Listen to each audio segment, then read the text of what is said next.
Is there sound now? Or does it just echo now?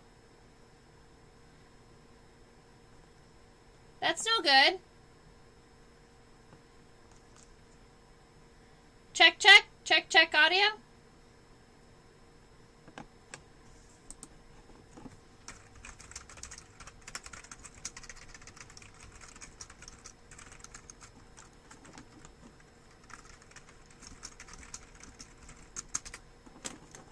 Audio, audio, audio, audio. Perfect. Okay, so, sorry about that. I hope that, yay! Okay, I fixed the problem. Good.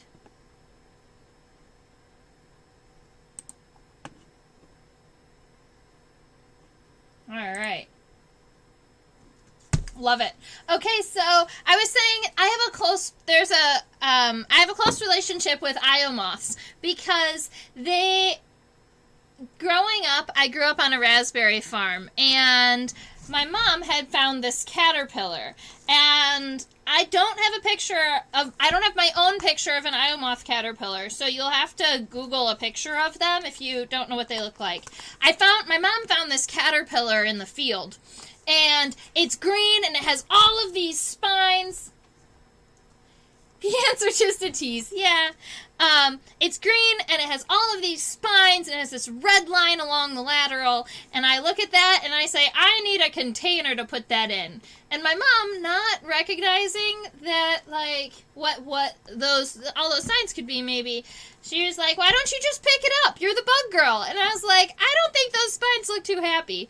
As it turns out, the Io caterpillars' spines are venomous, so they have the ability to kind of poke you and give you a rash. But I was able to rear the caterpillar up, and they go through their cocoon stage where they take a bunch of leaves and they wrap them around themselves, and then they emerge into this beautiful moth. So we might as well get sketching on her, and then we can scooch over to the ambush bugs. Marley, if I had a better way to show the ants up close and personal, I would be more likely to sketch them with you guys. But they're very active and walking around like crazy guys, and I don't know exactly how to... I don't know exactly the best way to show them to you close up yet. Alright, so this is the overall look of the Io moth. I know that there's a couple of you out there that really like to have the measurements, so I'm going to do the measurements over here. For the length of the body from the end of the abdomen to the top of the head, you're looking at about... looks like about 2.1 or 2.2 centimeters. Along the length of its body, and then its wingspan is approximately 6 centimeters. Alright, so that gives you an idea of its overall body size and shape. We're going to go ahead and get it underneath the microscope.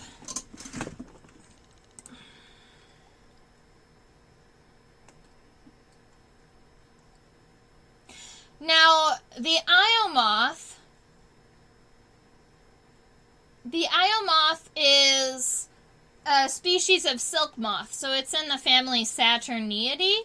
It also means that this is a moth with vestigial mouth parts, or it doesn't have mouth parts. It actually doesn't even have, like a digestive tract. It doesn't have a stomach or any of that type of stuff because it uses and collects all of the energy it needs in its caterpillar stage. Alright, so the scientific name of the Io moth, I'm going to go ahead and get to the top of my paper. The scientific name for the Io moth is Automeris io.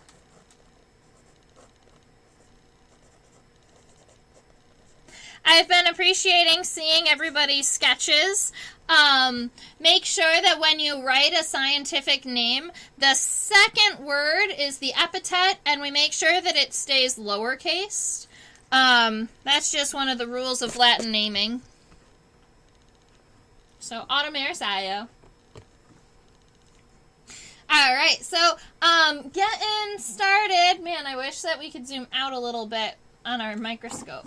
But this is as far out as it goes.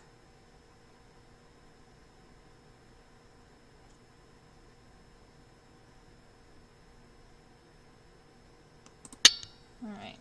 What I can do is snatch the moth over here so that we can see it on both sides. And it is symmetrical, so all you really need is the one side, and I can share my paper with the specimen. That's fine. So we're going to go ahead and give it that head, although you can't really see the head behind all of the fluff. So I'm just going to go ahead. Oopsies. Just going to go ahead and give it that main thorax section where it's a little bit wider and where the wings are connected.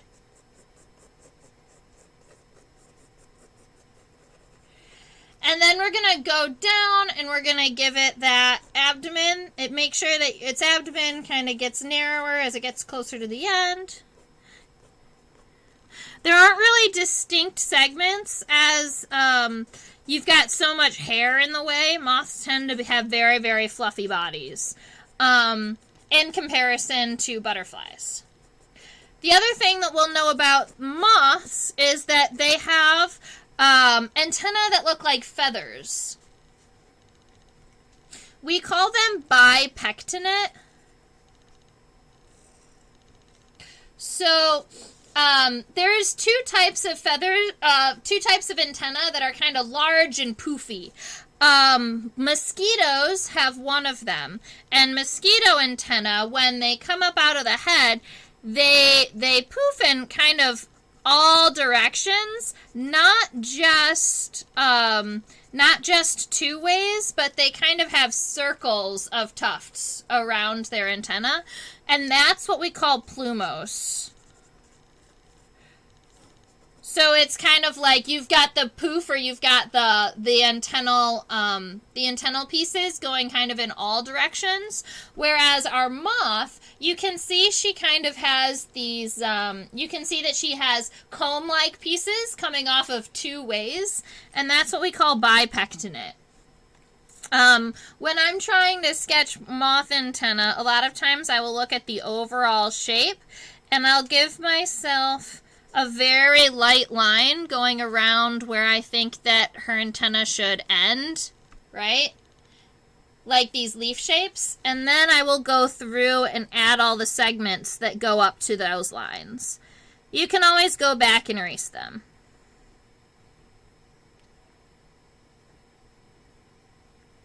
This helps keep your antenna, nice and even. And then, because they're bipectinate, every single one of these little pieces is on a new segment of the antenna and has an equal on the other side. So when you're going back through and giving the rest of them, you just make sure that for every one there is on the left, there is one on the right. And then I'll go back in and erase that cross line. The one that was really light. Alright, so that's generally how I go ahead and sketch bipectinate antenna.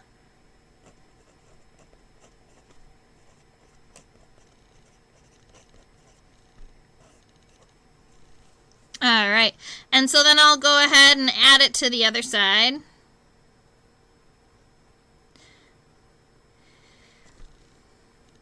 Saturniid moths, or silk moths in general, this whole family of moths, they don't have mouth parts, so they don't have the ability to feed or to drink any nectar, but what they do have is all of the nutrients that the caterpillar collected while it was growing.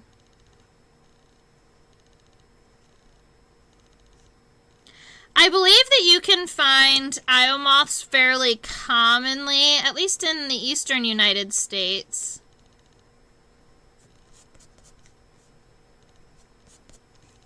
Alright, so we've got our antenna. moving out towards, moving down, we're going to make sure that we get kind of the overall shape of our wings. They do come out to a little bit of a point and then come back in just a little bit. One of the things that we see with pinned specimens, if you ever want to get into spreading and pinning moths or butterflies, something that you need to learn is the angle at which you should have your wings spread. So when we're looking at this moth, we can see that the hind edge of the front wing, you want them to be in a complete horizontal straight line. So you see how where this angle comes in, that's at a 90-degree angle to the body. That's our goal, is we want this line right here, the end of the front wings, to be perpendicular to the body. All right, and then there's some argument as to how you place the hind wings, but ideally you place them so that where they would be naturally. These could have moved up just a little bit, but I do like to see more of the top of the hind wing than some people do, so I pull them out just a little bit. You get to see a little bit more of the wings.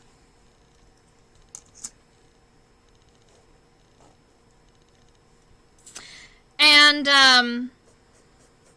I would be very much willing to pin insects with you guys if there was a time that you wanted to collect and pin together. I would be more than happy to do that. All right, the hind wing comes out and around. And then keep in mind that the wings are both going to be connecting up into the thorax. So just making sure that they both connect into this larger area. Then moves around. The Io moth has lots and lots of plumes or lots of hairs on this hind edge of the wing, almost to where you can't tell where exactly it starts. We'll be able to put that under the microscope real soon. Alright, and now I'm going to go ahead and give her second over here on the right. Let's see.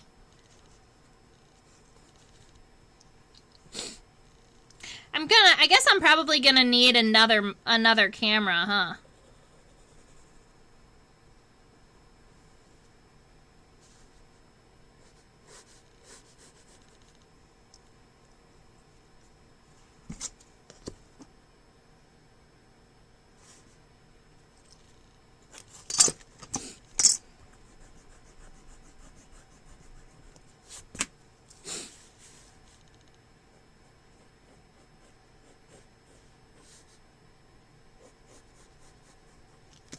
Making sure that my right side is equal to my left side is something that I'm still working on. I'm left-handed, so the left wing generally comes out a little smoother than the right wing, and I always have to go back and edit it just a little bit.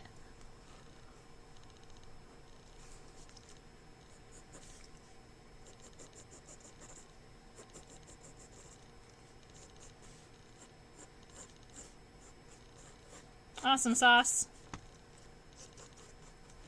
Alright, so we've got our overall shape taken care of. I want to go ahead and look at a couple of characteristics on our moth's wing venation.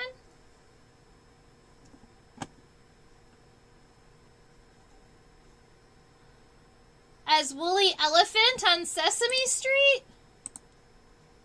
I guess I need to watch a little bit of Sesame Street. So, if we want to get a little tour of our moth, really quick, we can check out her antenna that we were seeing, and then all the way down her body.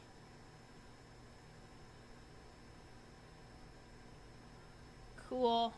And so you'll see sometimes when you pin a specimen, the hair doesn't become as fluffy, right? So the hair becomes a little matted. When she was alive and flying around, I'm sure that hair was pretty fluffed up. This is the eye spot. And if we zoom in really close to the eye, I believe we'll be able to see the individual scales on her wings. The eye spots tend to have, yeah. If you look at, a lot of times when you look at the edges between colors, that's when you can really see the individual scales on a butterfly or a moth's wings. Cool. So the scales on this moth's wings look almost like hairs, right? So instead of them being kind of short and shingle-like, these scales are longer and more like hairs. They're still scales. How close can we get? We can get a little closer. Let's check it out. Awesome. Cool stuff. All right, so you have the ability, we could, if we wanted to, we could take a pin, and you can actually wipe the scales. You can actually wipe the scales off of a butterfly or a moth's wing. And that's kind of sad, right? Because when you take the scales off, you are removing all of the color. But some scientists and entomologists still do this, because when we are looking at identification of butterflies and moths, a lot of times what we're actually going to try to look at are the veins on the wings. All right, so you can see right here, this is something we call the distal cell or the D cell, and then all of these lines that come off of it, these are the individual veins. So they're the veins in the wing that help the moth blow up her wings when she's growing, or right after she emerges out of her cocoon. She has to use her hemolymph for her blood, and she pushes it all through those little veins, and her wings get really wet. And then once they're all blown up, then she'll cut her blood supply off from those wings, and then she'll beat them dry. And then once they're dry, she's ready to fly away. All right, so that's her story and why she has those veins, even though now, or when she was flying around and she was alive, even if you were to hurt her wings or a vein was to be broken, she wouldn't bleed because they're more like fingernails. They have the ability to kind of break off and not hurt them after they've all dried off. All right.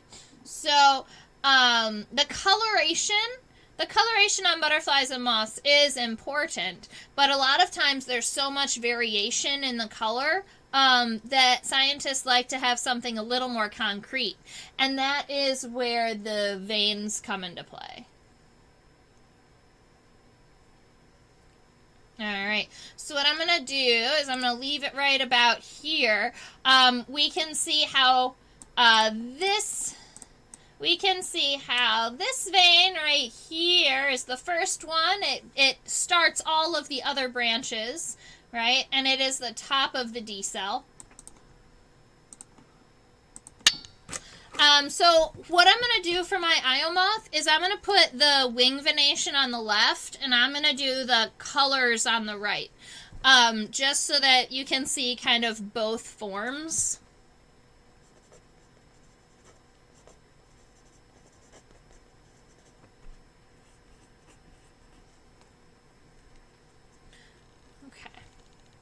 All right, so, loop, loop, loop.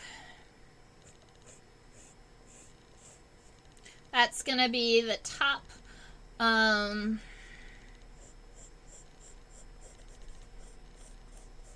we go. All right, so I'm going to go ahead and give it this D cell right about here.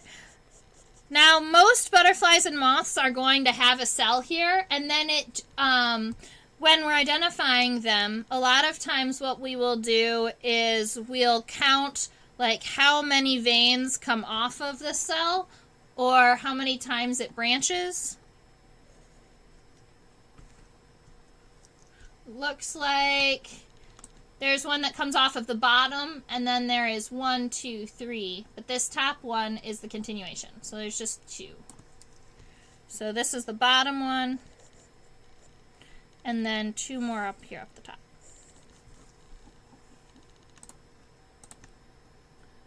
All right, move it over a little bit so we can see. All of these veins look like they just continue as an arch, and they do reach all the way to the end. All right. And it also looks like there is one, we would probably consider this an anal vein. It's this vein right here that runs all the way along the bottom. It doesn't fork or anything. It just exists down here as structural support.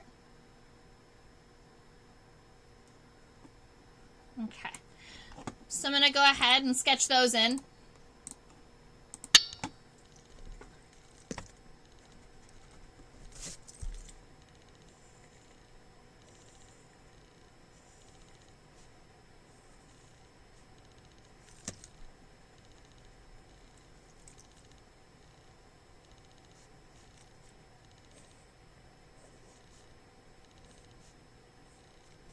Alright, so we've got something that looks like that. And then we can move down to the hind wing. I love the hind wing because it has an eye spot on it. I laugh about eye spots, though, because eye spots a lot of times in butterflies and moths, they're for defensive purposes, right? They want to make sure that whatever is trying to eat them knows that they are bigger than what they seem, right? So if an insect has a huge eye on its hind wing, it's hoping that a creature is going to see that eye spot, and then they will be afraid of them. So that's one theory. Except I was thinking about this recently, and Eye moths fly at nighttime. And so their predators aren't really going to be birds as much as they're going to get eaten by bats. And with defensive, and to defend yourself against bats, I don't know how much the eye spots are going to help. Because bats use their echolocation, right, for defensive purposes. I'm going to throw this lady up here really quick. This is a Luna moth. She's in the same family. He is in the same family, so he's another species of silk moth. You can see his wing venation really easily because it's this dark brown color rather than the green. But the reason I'm showing you is because Luna moths have these awesome tails. And these tails are actually going to help a Luna moth protect themselves from bats. Because as my Luna moth is flying through the air, these tails are also kind of flapping around in the air. So if a bat uses its echolocation and it bounces back from one of the tails, it's gonna give him kind of like a range. It's gonna mess with his echolocation, and they hopefully won't get eaten by bats, right? So that's what Luna moths do. Luna moths have something that makes sense for a night-flying creature to defend themselves against bats. My Eye moth, I'm not so sure how well the eyes are gonna help it, unless it really is flying. Unless it's flying earlier in the dusk, maybe, rather than nighttime. Luna moths generally fly between midnight and 2 in the morning. What a tease! Do you want to do a Luna moth? We can sketch the Luna moth next if you'd like.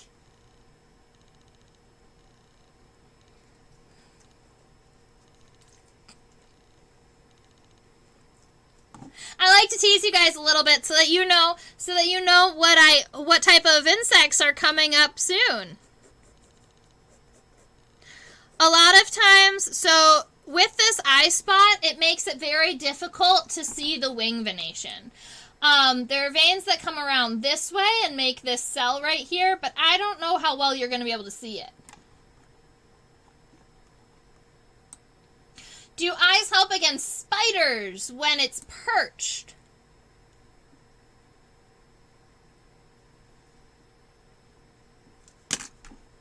Possibly. The Io moth doesn't generally hold its wings like this at rest. The Io moth holds its wings down, more like when an Io moth is resting.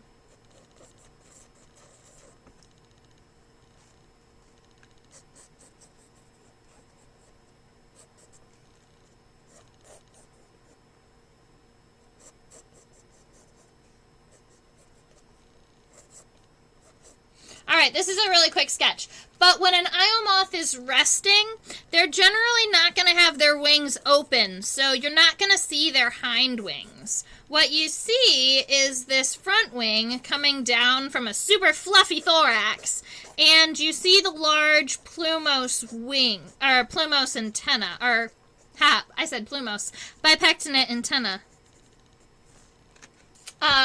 So while it's resting, it's not going to really be using or being protected by the eye spots. So the idea is that it's trying to kind of blend in with some of these colors. And then when it gets scared, or if something touches it or tries to eat it, it opens up those wings, and it not only has those awesome looking eye spots to kind of show off, but there is also this red in here, and red is also a warning color, right? So it's supposed to leave a message like, hey, please don't eat me, I'm big and scary and angry. Right? That's its goal. Where do they rest during the day? That's a very good question. I believe that they just find somewhere to blend into. So let's see. Io moths. I want to figure out what its host plant is.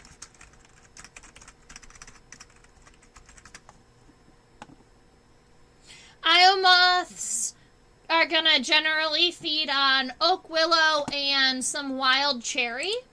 So my guess is that, so this is just a hypothesis. Like I'm not exactly sure where all of the Io moths go, but my guess would be if their host plants are oak willow and cherry, that they're going to find a nook in a tree, or a place between two branches up in the trees where they can hide and rest for the day. I've seen Io moths at nighttime when they come out, and I'll go and collect them at places like, I'll go and collect them at like gas stations at nighttime because they really like to come to the bright light. Or I've collected them on my sheet before. My black lighting sheet.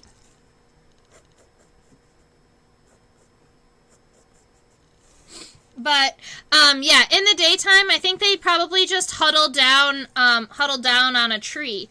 Now, this is a male. This is a male, so it is this bright yellow color.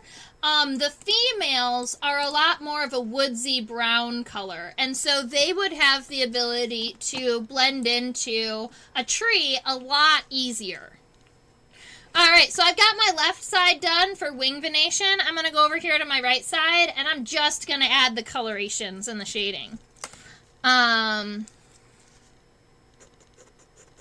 one of these days I will incorporate colored pencils. But today is not that day.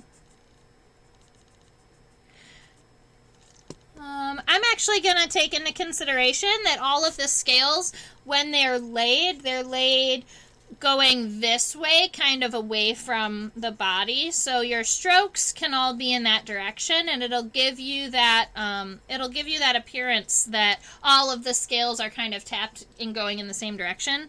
So we've got this decent sized eye spot trying to happen. There we go.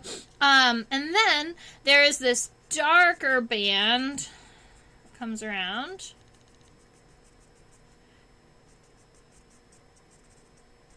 And then a lighter band. So I'm going to try and darken this one up. And I'll darken the eye spot up too.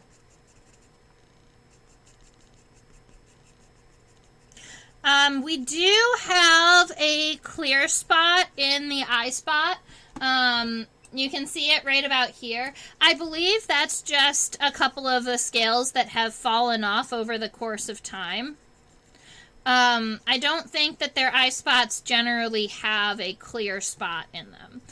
There are other moths that do have completely clear wings. Like, there are moths that are called clear wing moths that have these really cool clear wings with large patches that don't have scales. All right.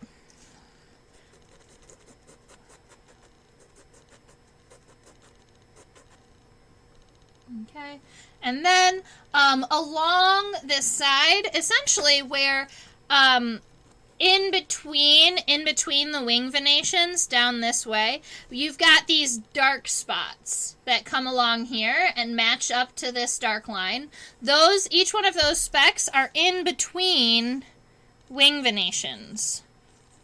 So you can go ahead and look at this side and kind of match those spots to where the wings wouldn't be, or to where the veins wouldn't be. Oh, and they go diagonally.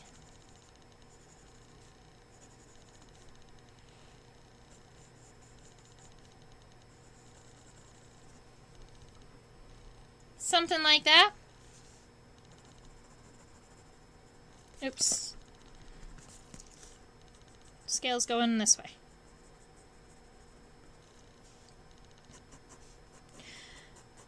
And I'm just going to put a little bit of graphite down so that I can smudge it in.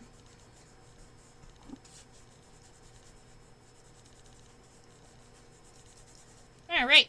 So that's what mine looks like. Left side with the wing venation, right side with a little bit of the color definition, and our beautiful moth. I'm also going to go ahead and put in our scale bars. So from its body, from here to here, I'm just going to give myself a line. That is 2 centimeters. Nope. Am I lying? Feel like that's, yeah, that's right. Okay. Very, very good. All right, so we got our Io moth taken care of. I'm feeling pretty good about it. A lot of times when I'm drawing butterflies and moths, I don't get into their legs, just because when they're flying around, you don't really see them, and the legs aren't really defining characteristics a lot of times. But if you wanted, we could take a look. Gotta move my Luna moth off the other piece.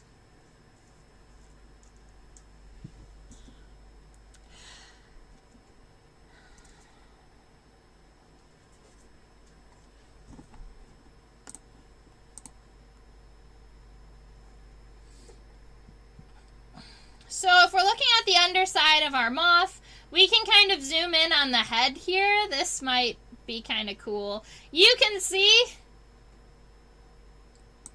its compound eye right here amidst all of the fluff. I think that that's kind of cool to think of how much seedy or how much hair this moth has and how much he has to kind of look around. I can't imagine it would be easy. He's got all of that hair in his face. But they have the ability to smell pheromones from over a mile away. So you've got, these are the legs you're looking at here. One about here, one about here. And they're kind of difficult to see because they are also just amidst. There we go, here. This is the front leg, the middle leg, and the hind leg. Alright, the other thing that we can see on the bottom side of our specimen is if we look all the way over here and we look at the underside of the front wing, that place on the top where it looked like there was a very, very kind of light colored spot, if we look at the underside of the wing, that's a significantly darker spot. So you're looking at right about here On the underside, this spot is actually significantly darker. Is there a function to all the hair?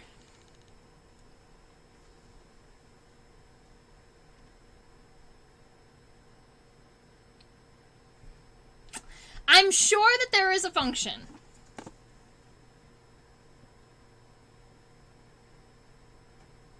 My guess would be that it has to do with thermoregulation. So,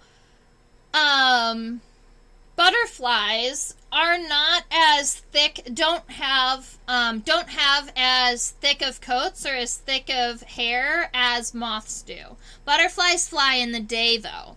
And butterfly scales a lot of times look like shingles on the wings. And those shingles will actually help diffuse heat over and across the wings so that they keep their wings cool.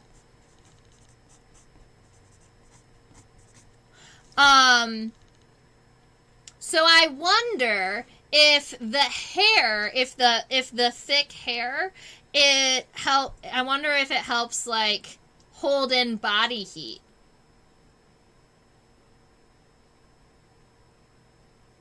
They don't really have body heat, but they do have to thermoregulate.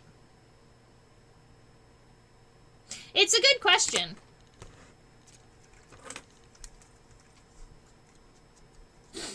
I'd have to look it up.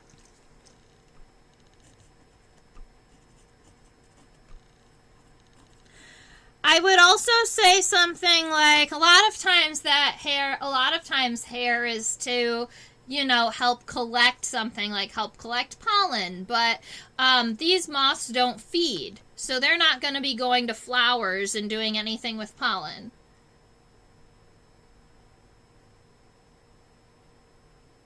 Yeah, that's what I've got. I've done thinking. I'm not exactly sure. I will Google why so hairy and see if I can come up with an answer for you. I know that a lot of moths, just in general, are have significantly more hair than butterflies, and moths generally fly at nighttime. Also, the moths that are day flying, like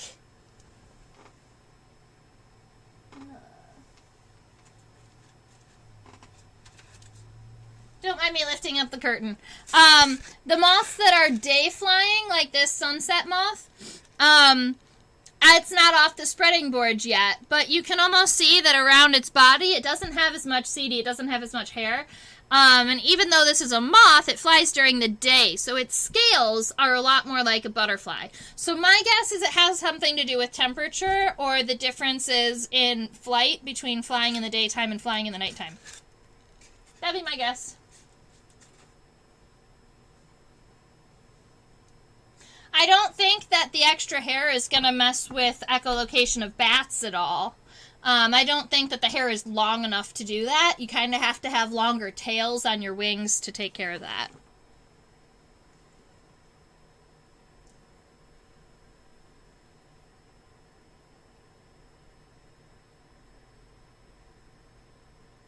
Did I have... I must not have had labels on this specimen. That's weird. Alrighty, so no moth emojis either. What are we gonna do? Oh man, I can make custom emojis? Hey guys, I might be making emojis. That's cool. I didn't know you could do that. Maybe I'll have to make moth and wasp emojis for you guys so that you can use them.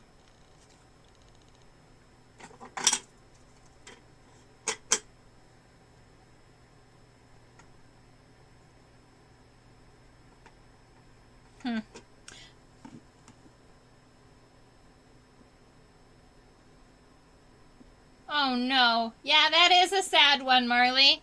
There's more ambulance emojis than butterflies. But Hey, we can take care of that because it looks like I'm allowed to create custom emojis, so I might be doing that shortly. All right, so I think we've got our Iomoth pretty much covered. Do we have any other questions about this beautiful creature? I know that I teased you a little bit with the Luna Moth, so if you want, we can switch over and do a Luna Moth instead of switching over to do an ambush bug. So, what do you think? Ambush bug or Luna Moth?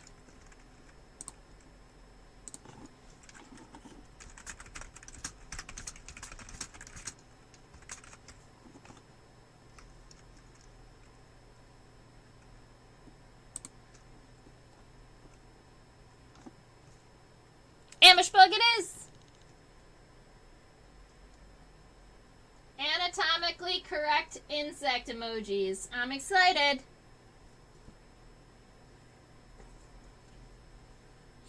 Now, instead of drawing the ambush bug from a dorsal view like we've done many insects, we're going to draw our ambush bug from a lateral point of view. I think that they're a little more fun on the lateral point of view. Oh man, look at that. Ambush bug, Luna Moth.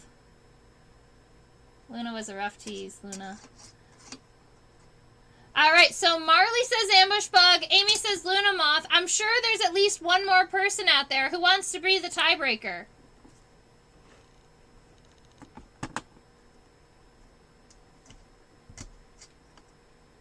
Anyone out there?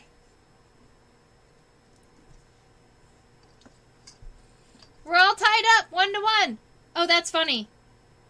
You can't see my ruler. It's green.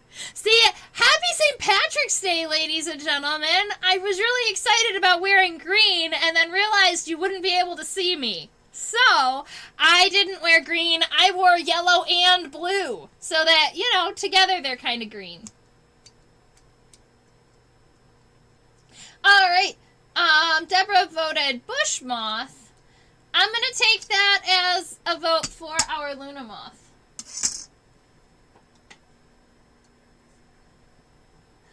We will get to the ambush bug. I love the ambush bug. Eventually.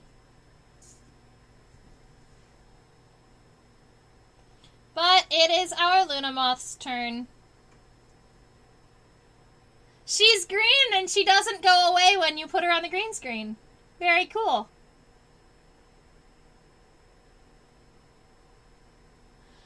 Ambush moth. Deborah.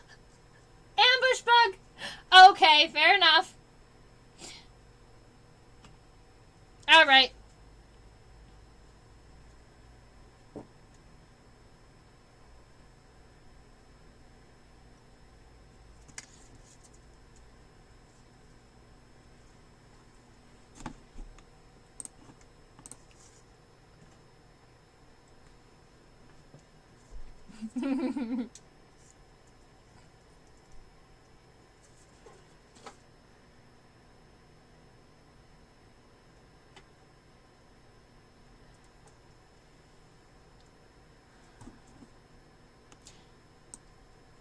Ambush bug is great.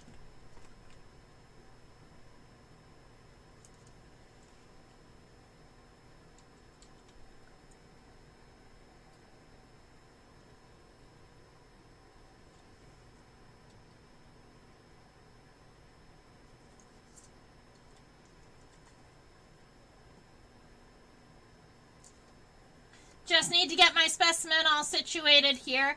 I do know that the entire specimen fits underneath the microscope, so I can actually use the measuring bar on my microscope program. So if we get it all focused and we are zoomed out as far as possible, I can go ahead and give us a line from the front of the head all the way back to the end of the abdomen.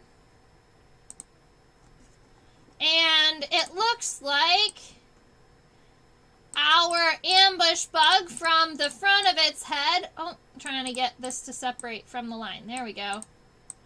Our ambush bug from the front of the head to the end of the abdomen is just over 1 centimeter. My microscope is measuring it at 1.01 centimeters long.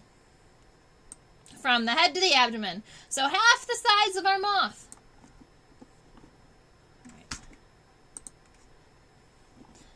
Alright, now we can zoom in.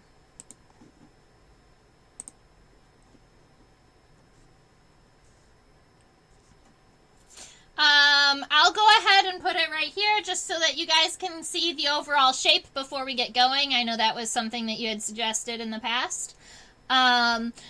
So here's going to be our overall shape of our insect. We've got the head up here coming back into the thorax. This ambush bug does have 4 pairs of wings, all right? So those wings are here. Its abdomen kind of curls up and around its wings. So this line right here is the lateral, or is the edge of the abdomen. And it comes up on both sides. So what you're seeing back here that's a little blurry, that's actually the other side of the abdomen. So if I go ahead and focus it down a little bit, that'll come into focus. So you can see that a little bit. If I was to angle...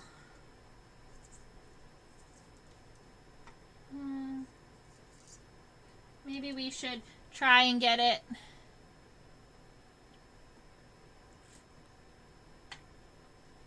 There we go. If I was going to measure it straight, that's about what it looks like. It comes down and comes back up. Yay! All right. Mouth parts, legs. All right. You guys got it? We are ready to zoom in.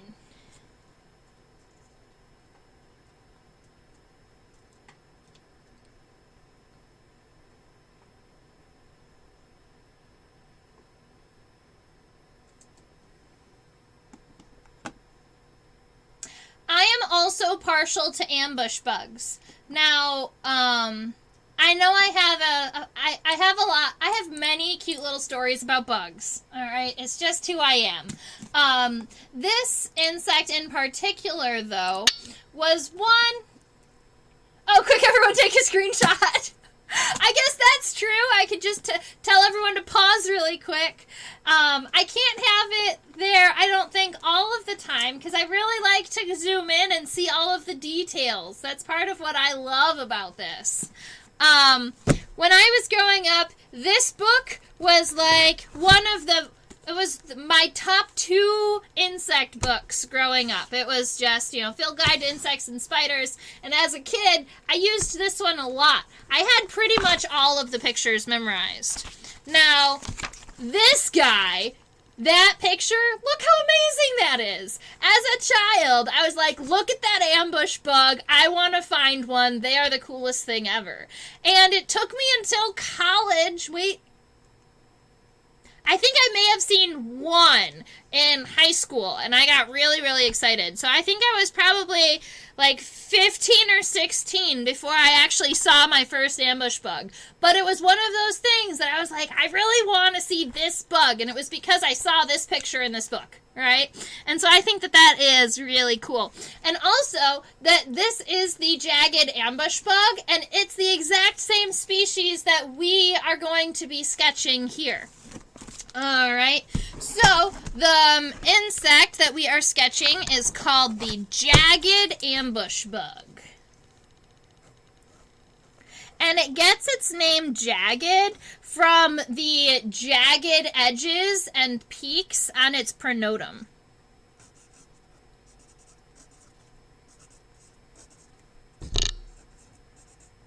Now, ambush bugs are in the family Rejuviidae. So they're in the same family.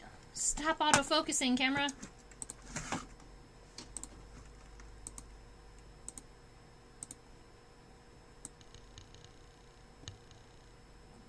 Give me a second while I fight with my focus really quick.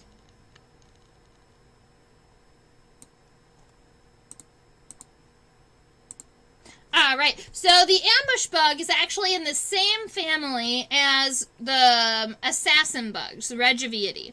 But this is a whole nother... yeah, it could be. The jagged ambush bug. Yeah, that'd be fun. I wonder what the movie would be about. So they're in the family Regiviidae. They're in the subfamily Phymatinae, so all of the ambush bugs are in the same subfamily.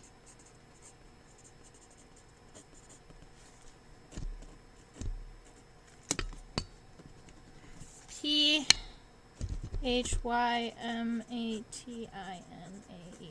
So they're in this subfamily Phymatinae, but their species is Phymata americana.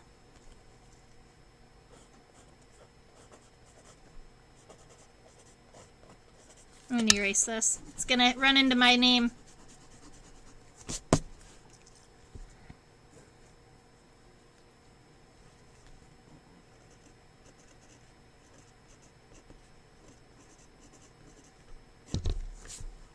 All right, Phymata americana.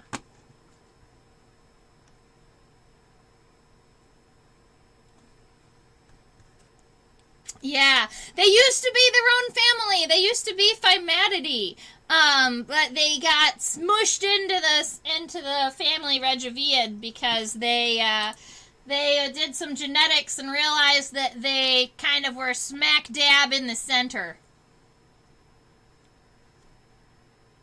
All right. So we are going to be sketching this friend. All right. This right here, that's the compound eye. It's where our friend is seeing through, even though it's the same color as the rest of its head. Let's see.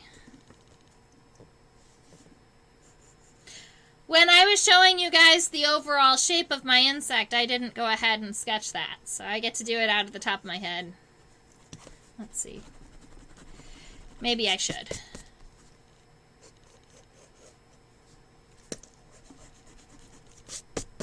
I don't know if you guys know this, but I many times draw my insects too large, and then I don't end up with enough room for them. So I think that if I give myself an overall sketch of the body, then I won't run over the edge. That's at least my hopes.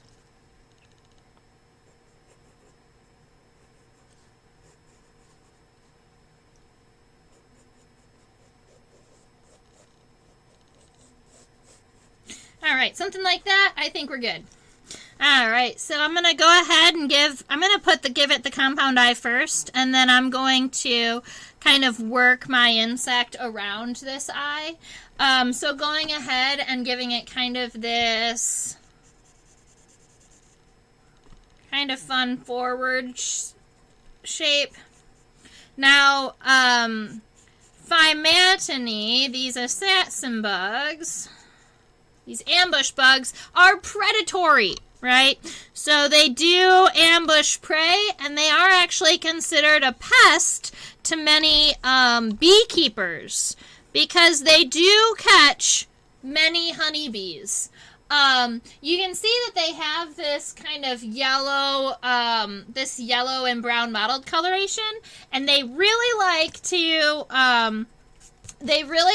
go and hang out on goldenrod. And then they wait for pollinators to come by, and then they will eat them.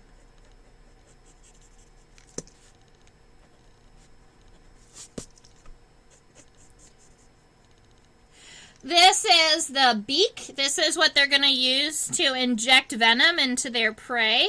When you're looking at predatory hemipterans or predatory true bugs, they're going to have a shorter beak because shorter beaks are more stout, they have more structural strength, and they can pierce into their prey easier than a long, thin mouth part like you would see from a hemipteran that was feeding on plants.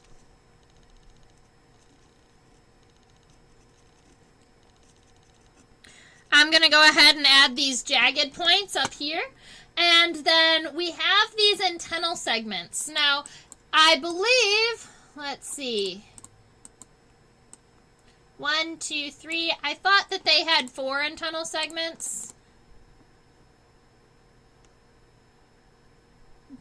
Nope. She's got 3.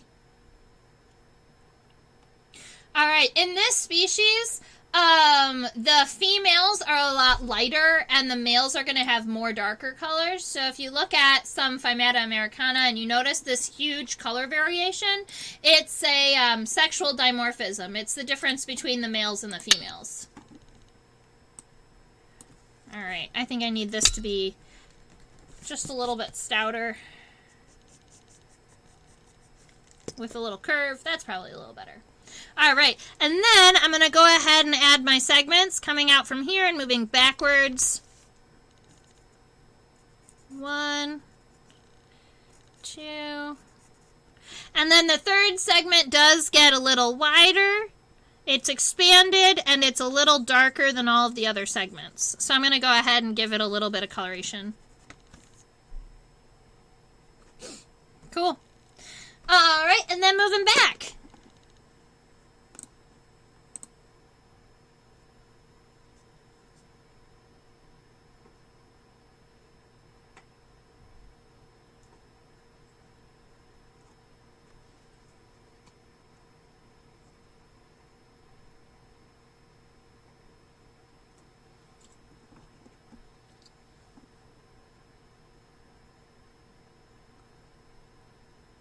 Alright, I'm trying to get the overall shape of this pronotum, or this body, before we really look at the legs.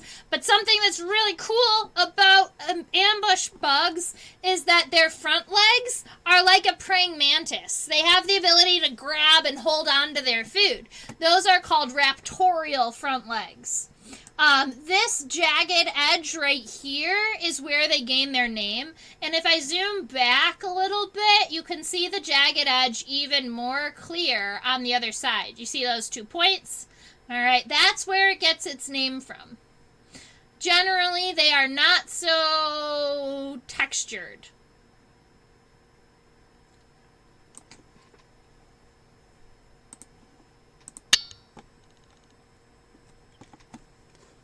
Kill all of them? Yeah, you know,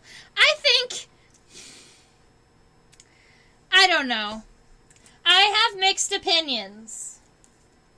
Because the Phimata americana is a native species, right? He's just trying to make a living. Yes, he's eating they eat a lot of honeybees, but the Americans brought the honeybees here. Honeybees are not native to the United States. So this guy was here first.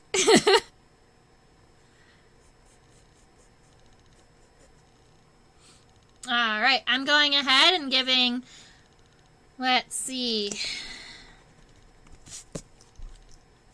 this jagged edge coming up, and then maybe in the distance I'll give a bonus one.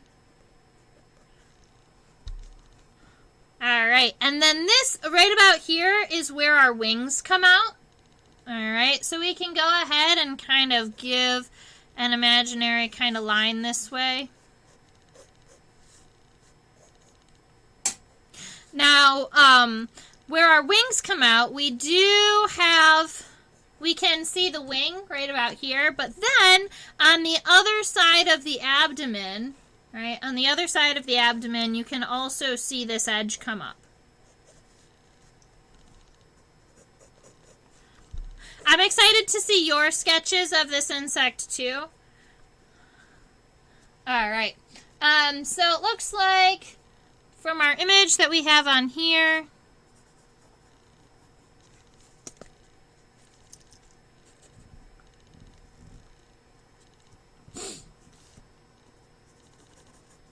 it's going to be hard for me to add the legs until I've got the body kind of finished up. So I'm going to go ahead and, yeah, honeybees are like cows. Exactly. They're not invasive, right? They're just not native to around here. They're not causing any major significant harm unless you want to talk about them. They're like out competing our native bee populations. Unless you want to talk about that, you know, honeybees are actually really great for for agricultural purposes. We even take hundreds of colonies of bees and transport them all around the United States. So honeybees and bumblebees now They will actually get put onto large semi-trucks, and they will travel around the country, moving from location to location as agriculture needs them.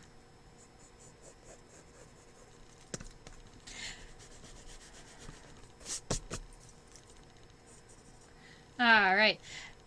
So we've got this abdomen that we're looking at up here in the front. You can see that this lip comes up. The wings kind of get hidden behind it. So that's what we're looking at here. And then the hump at the end. Now the wings don't go all the way because our abdomen comes down like the wave.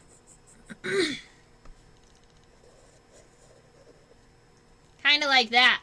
And then we do have individual segments. 1, 2, 3, 4, 5. I can count 5 lines from here. Let's see. 1, 2. 1 segment, 2 segment, 3, 4, 5, 6 segments. So I'm going to go to right about here where it gets kind of narrow, and I'm going to consider that the beginning of our abdomen. And then we're going to give it 6 segments from there. So 1, 2, 3, 4, 5, 6. And then at each one of these, I always like to give a little L. You guys know this. It makes sure that the segments look like they're tucking into itself. And you can see these little joints right here at the edges. This one might have gotten too sharp, but there we go. And then the bottom stays smooth in this species, in this individual.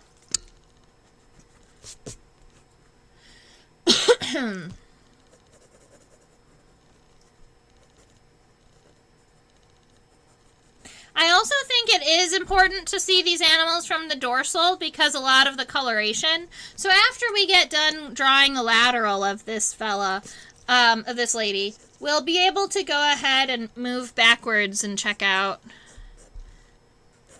Alright, we'll go ahead and turn her and check out the dorsal. I'm giving her a little bit of an arch underneath this abdomen right here. Make her not look so skinny. Maybe she's full of eggs. That would be nice. Alright. I'm going to refocus so we can check out some legs. Now, we are going to be able to zoom in really close on the... Let's see this. On the raptorial front leg. I'm hoping that we can see it well from this angle, but this side might not be great. Yeah, this side's not great. I'm going to flip it over to the other side.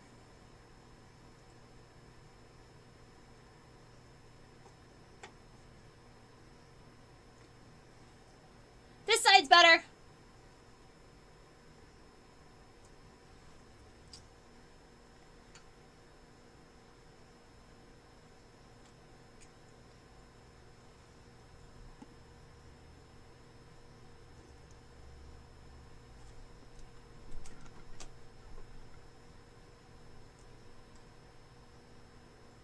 All right, so this is our raptorial front leg.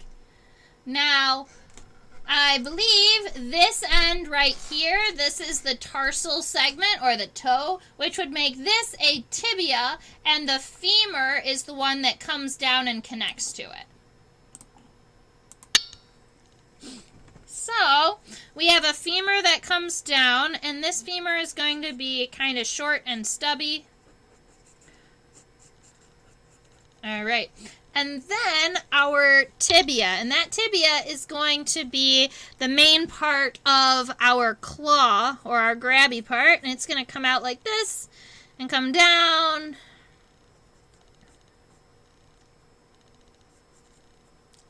And it has a tibial spine right here. So it has a tibial spine right about here, and that's where the tarsi kind of tuck into. And that is how our friend here is actually going to be able to grasp its food and make sure that it doesn't get away.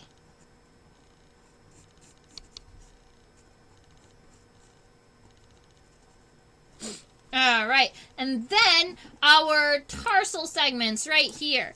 They're gonna come, let's see, what I'll do is I'll come in this way to make sure that they're tucked.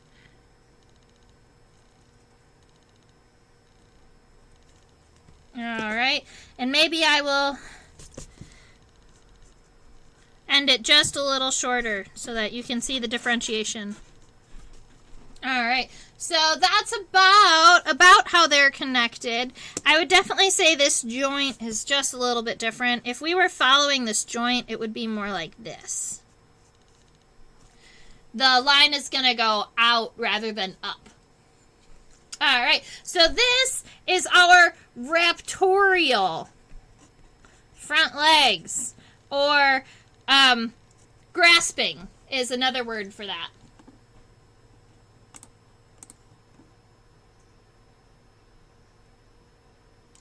And then our middle and our hind legs that are meant for walking around. They are our basic legs that we've looked at a lot of insects. Femur here, tibia here, and then tarsi way out here. It looks like we might have only have one tarsal segment. That's kind of fun. So many of our insects have 3, 4, 5 tarsal segments, and these guys, yeah, they only have one long tarsal segment and 2 tarsal claws.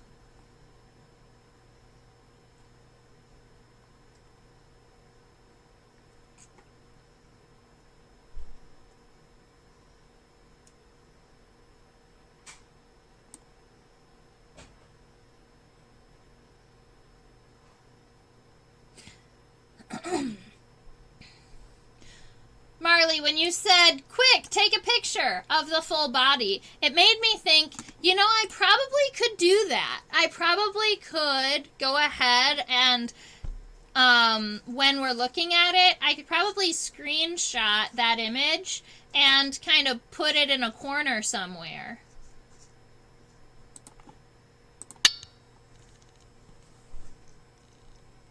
All right, so we've got this leg right here. I'm going to make sure that the rest of the legs kind of line up at the ground level of this one so that he doesn't look like he's leaning forward.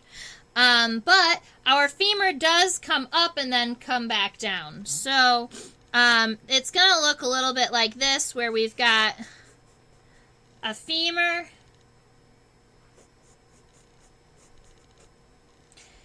and another femur. So that's the middle and the hind legs beginning. And then moving down, the tibia,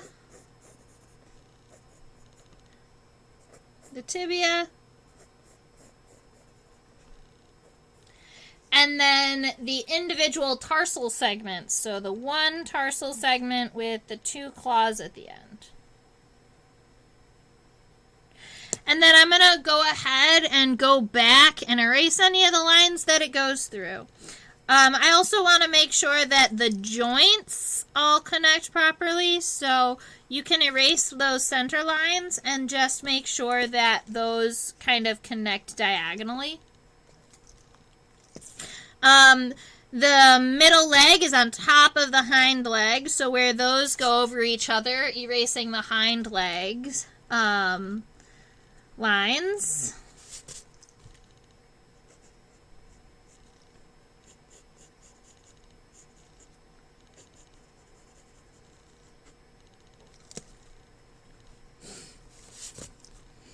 And that gives us an idea of where the thorax should end up.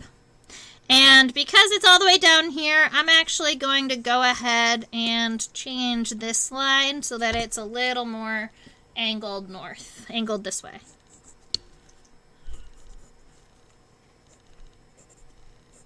I am really happy with our sketch of an ambush bug. Oh, Marley, you're thinking that's a good idea. I think that that's a good idea also. So,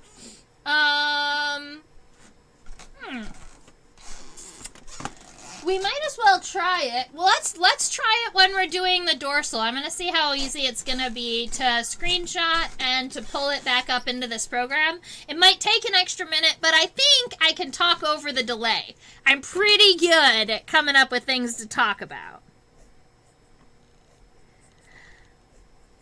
I'm going back and adding some segmentation to the other side just to show that it is a part of the abdomen and not just this odd mountain shape in the background. I think that those segments, because they're going to line up to these, might make everything a little smoother. I think that's good. I think we did good. Check us out. I know that there's a lot of segmentation happening in here, and I'm just not exactly sure where everything is going. So I'm happy with it creating more like a box rather than analyzing all of these pieces in here. I'm going to erase this line to help to keep me even. Beautiful. Alrighty. So I think I'm ready to look at the dorsal side.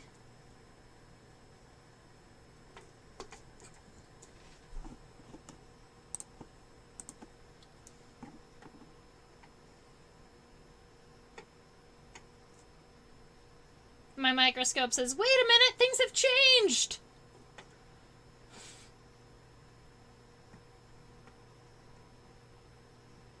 Oh yeah, this specimen was collected in Iowa.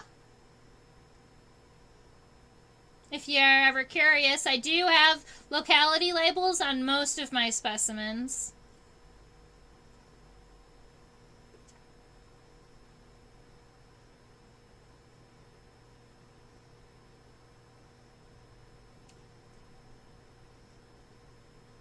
There we go.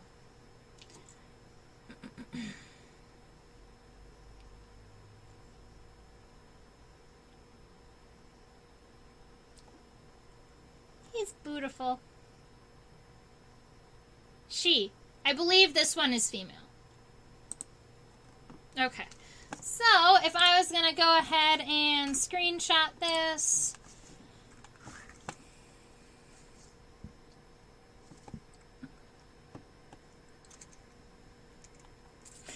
I'm looking here, doing this.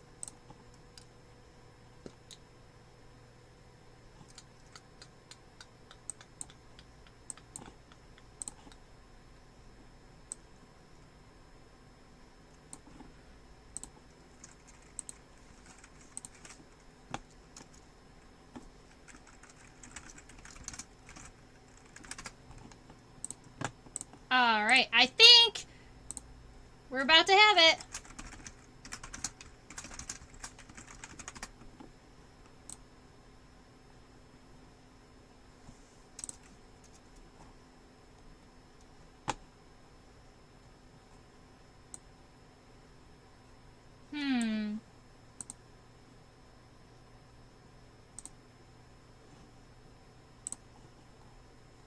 There it is.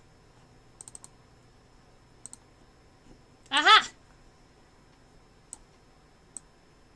Alright, so we can go ahead and leave that image here.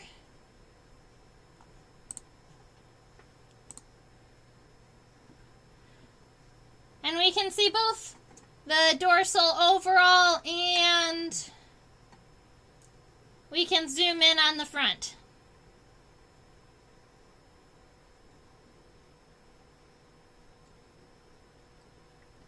I don't ever want my screen to get too busy, and so if you see that if you think that there are too many things happening and that the screen is too busy, just go ahead and let me know. Cool. This pronotum right here, this big shield, this first segment of its thorax, that jagged edge and those spines, that's what gives it the jagged ambush bug name.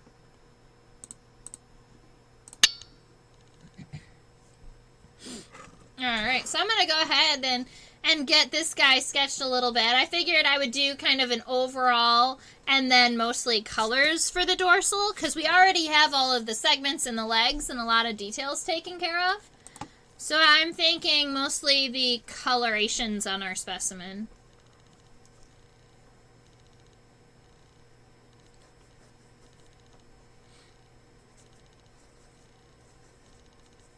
I always like to start with the head, so I'm imagining kind of a smaller head so that I can allow myself all of the space that I need. And then they do have these fairly large compound eyes. They do protrude over the edge of the face, so you can go ahead and add those in.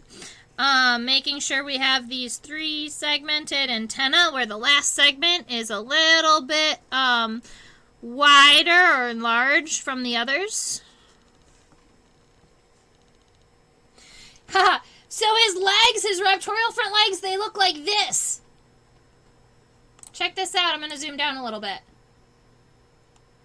Right here and right here, those are his raptorial front legs that you can see down at the bottom. That's the tibia and the tarsal segment. So up here, this is actually the edge of the pronotum, or the edge of its back.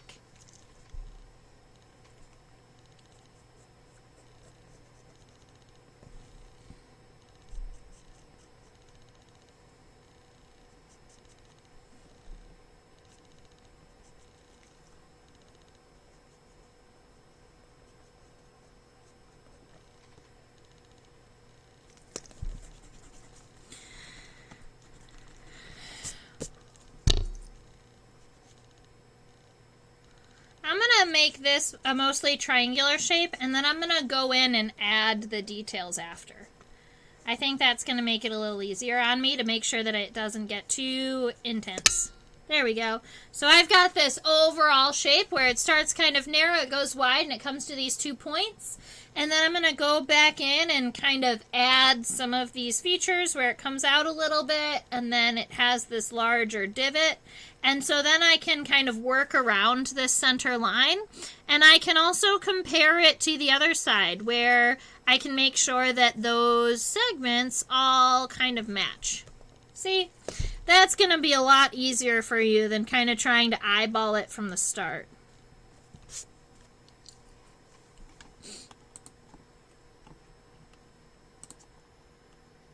Now, on our ambush bug here, our ambush bug is what we call a true bug, meaning that it is a hemipteran. Hemipterans have hemi-elytra, which means their elytra, or their first pair of, well, their hemi-elytra, or their first pair of wings, are half membranous and half leathery. So this is a wing right here. And up here in the top, in the yellow, where you can see it's a little bit darker, that's going to be the leathery part of the wing. That's the harder part. And then down here, where it's black, and you can see that it has more of the spotted coloration, especially in this.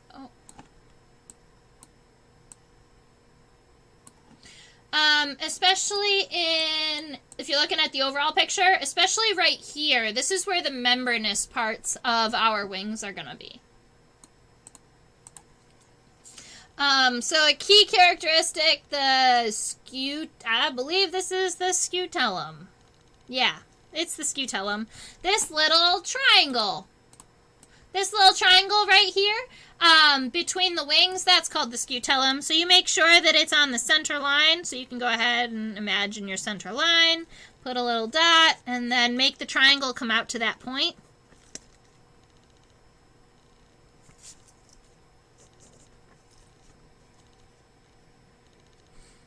It's a little more squat than this, so I'm going to take it in just a little bit. There we go. Alrighty. And then we have a variety of things we're looking at. So this right here is the wing. And then when it comes out right here and right here, that's the side of the abdomen. Alright, so I'm going to go ahead and I'm going to give us our wings. And our wings are actually going to go out and kind of come down and in a little bit. And then they do end. They actually end before the abdomen. The abdomen goes a little bit past the wings. Alright, so something like this for our wing shape. And then, let's see. around like this for our hemielytra, so for the half segmented, and down here this is going to be where our wing venation is. A lot of times in these guys, I believe the wing venation looks like this. Let's zoom in on it.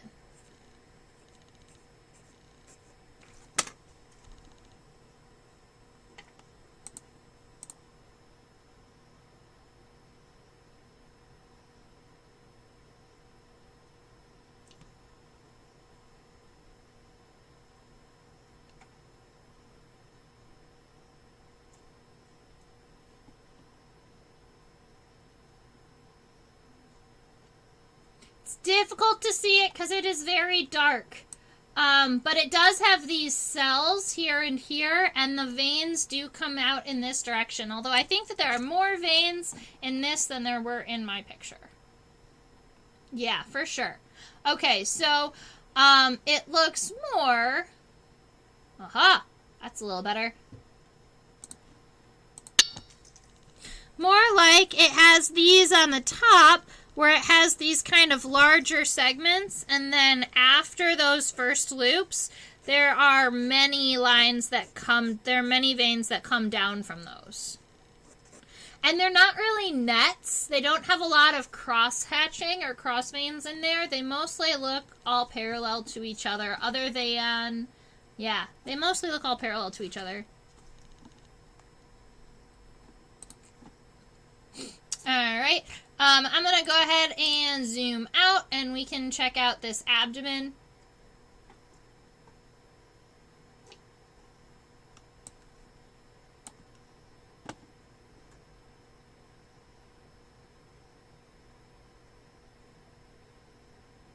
Okay. So starting on our friend here, we did have this spot where our wings were wide and they became narrow and then straightened out. And right where it comes narrow, that is where the abdomen comes out.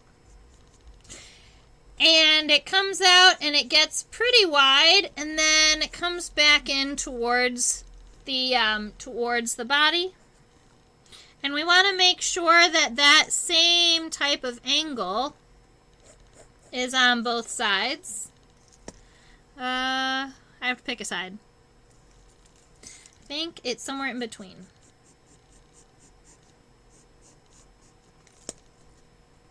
More like that.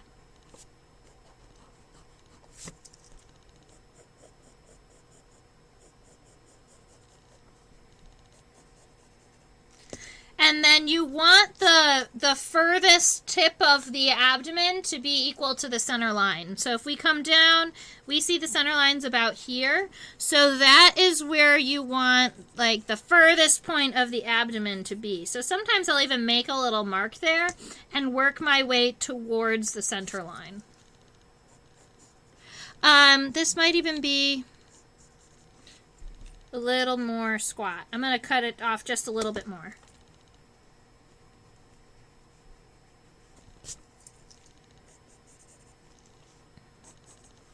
Alright, so that's about how that is, and then you can go ahead and add the segments in here. They're going to come in at angles because of the view you're looking at it from.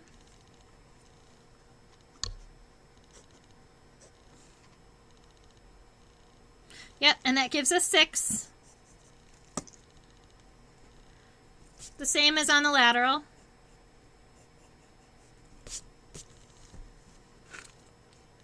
All right. Yay! Okay, so we have our overall body shape for our ambush bug. We've got all of the places and stuff done, but what we can do is we can add some of this shading and some of this coloration in. The wings being very dark, so what I'm going to do is I'm just going to add a little bit of graphite to each one of these segments, and then I'm going to smudge it so that it becomes pretty dark.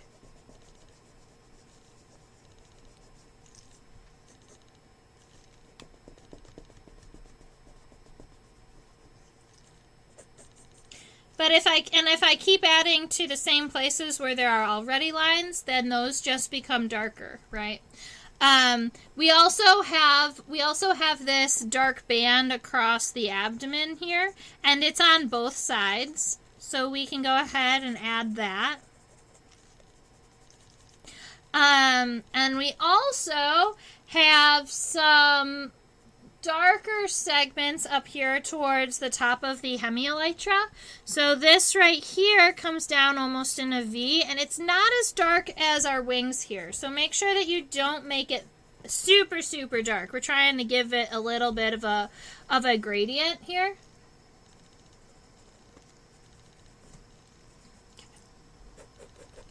And then looking up towards the pronotum,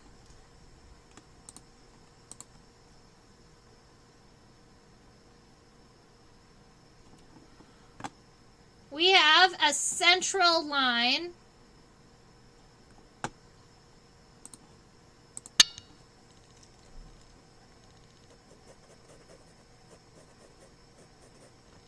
and then some bonus light coloration down here that kind of helps continue the coloration from the wings. And the head on these ladies is pretty light, but she does have these 4 little spines up here on the top, so I can go ahead and add those in. I'm pretty happy with our ambush bug. I'm pretty happy with both of them, the lateral view and the dorsal view. And we can even label them. They're scientific, right? So it's good to have labels. Lateral and dorsal. And I'm going to go ahead and give our measurements. So from the head to the end of the abdomen. I have a ruler here. I might as well use it. It was 1.01, right? Centimeters? We could just write 1 centimeter, but that's what the microscope said, so. And I measured it twice. Awesome sauce. I'm pretty happy. Ladies and gentlemen, is there another place in our ambush bug that you were curious to see? I can always rearrange it, zoom in on something, focus on something else. If there's anything that you want to see, go ahead and let me know.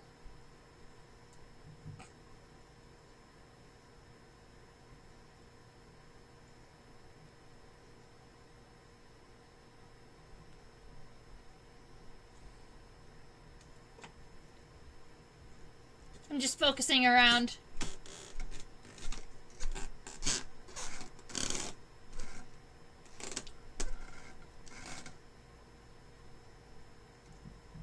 Alright, I think I'm pretty happy with how our session has gone. We got an hour and a half in, which is generally as much time as we hang out. If you guys have other questions, go ahead and ask them. If there are insects that you want to look at, we can go ahead and do that. Luna moth is on the list for next week. What else did we mention for next week? We talked a little bit about those ants, but all of my ants in my ant colony are living. No butt snorkel on this one. No. Ambush bugs don't get butt snorkels. They do have spiracles though.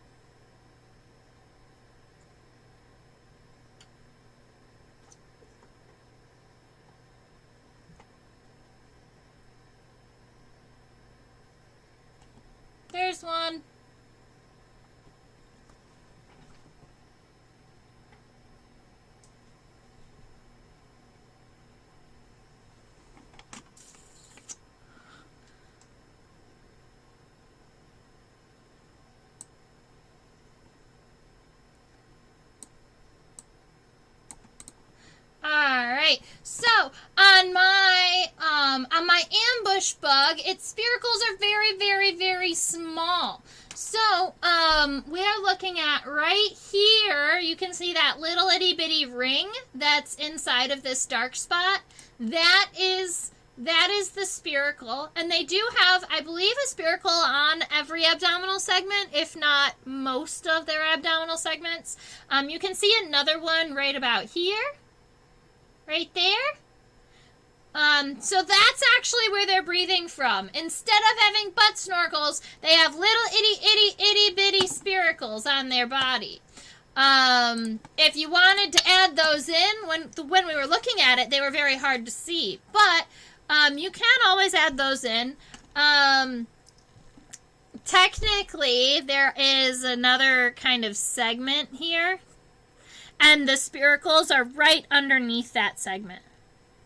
Very, very small. And I'm going to add them on A2, 3, 4, and 5. I'm not sure if they're on 1 and 6. Sometimes they're not all the way on the ends. We can diagram where the living ants move. That's true. We could diagram the ants and just kind of watch them and talk about their movements and what they were doing. Whoa! Hey guys, I think my ant laid more eggs while we were talking. I swear there are more egg clusters now. So this is something interesting that she's been doing. Oh, yay, thumbs ups! This is something interesting that my queen ant has been doing. She's been going and backing up her abdomen all the way to the cotton ball, where that's her like moisture source. And then she sits there for a while with her abdomen touching the water, like the cotton. And I was wondering why she was doing that. It's possible that she's using it to kind of prep her abdomen and get ready to lay some more eggs. So that's kind of cool. She's moved away from the wood now, so she's up hanging out with her eggs. My carpenter ants are going to take, so to go from egg to adult, carpenter ants take 2 months, so 60 days. So they're not going to have any more workers until at least May, June time. And that's when these eggs are going to hatch. And so it might take almost an entire year to really get this colony going. But yeah, you're right. I can put the carpenter ants on our list of things to watch. I would really like to figure out how to show them in good quality, because they're in a plastic tube rather than a glass tube. So, it's a little bit more difficult to kind of see through. Alright, I want to say, yay! Thank you, ladies and gentlemen, for hanging out with me today. I do all types of things out there in the world, along with doing these live streams. Along with doing these live streams, I also teach on a website called OutSchool. It's a place where I teach kids. So I have a junior bug club that teaches kids 5 to 8. I have weekly insect studies for 9 to 12-year-olds. And for the teenagers out there in the world, I do teach YouTube video creation and editing and publishing YouTube videos. Subscribe if you haven't.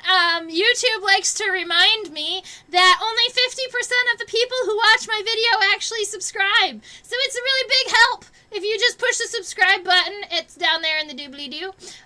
This right here is how you donate if you really enjoyed watching and hanging out. I super appreciate it, and I love all of you who have already donated. It means the world to me, and that's what I love. And I love what I do, and it's because of you guys that I can continue to do it. I have an Instagram. I post things like Guess That Bug, where we show 3 individual images of an insect over the course of the day, and then at 5 o'clock I tell you what species it was, and you can see if you were right. It was a lot of fun. Alright, now I have a question from Marley before I leave, and that is, how old are they in ant years? How old is is the queen. The queen, let's see. I'm going to move back over so you can see my hand really quick. So the queen ant, right now it is spring of 2022, spring. So last fall, or last summer, so 2021 spring would have been when she, no, 2021 summer. Doing my math. The summer of 2021 is probably when my queen started laying her first eggs and allowed that first generation to come through. So that was when she first started laying eggs. She would have had to have gone on a mating flight and gotten there. So my guess is that she probably emerged as an adult in early 2021. So around this time. So my queen that I have here is, the queen that I have here in colony is probably about 1 year old in human years. I'm not sure how old that would be considered in ant years. It depends on what, it depends on what you consider the maximum age for a person, I guess, if you were doing a ratio.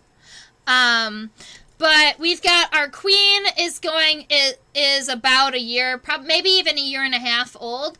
And this is her second year. This is her second year of reproducing, which means that she actually has workers to take care of her. Last year, she had to take care of all of her workers herself.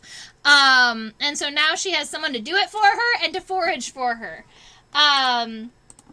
And next year, because generally carpenter ants take a full 3 years to really develop and have an awesome colony that's huge that you can travel with, they're still really fragile right now, so I'm not supposed to be messing with them, and I'm supposed to be leaving them in the dark, but I have a really, really hard time leaving them in the dark, and leaving them alone, because I like to watch them all the time, and I have them on my desk, which is surrounded by studio lighting. So that actually might slow their development if I don't put them away and put them into hiding. But next week, maybe I'll take them out and put them under a bright light so that we can talk about them and sketch them. And it can be like their grand finale, and then I will hide them away in a dark corner. So that they can do their thing. Alright, so thank you so much for hanging out with me, for commenting. Go ahead and feel free to subscribe. Hang out with me on Facebook and Instagram, and tell your kids to go ahead and check me out on OutSchool. Find me, do classes. It's been a good time. Oh, bonus, next week I won't be here. We are taking a week off. Next week I'm going to be in New Orleans. And I will come back with bug-related stories, I hope. Alright, so March 24th, we're going to be skipping. So the next time I will see you would be March 31st. Alright, thank you, ladies and gentlemen. I hope you have a wonderful, wonderful rest, or 2 weeks, and then I will see you at the end of March. Happy St. Patrick's Day.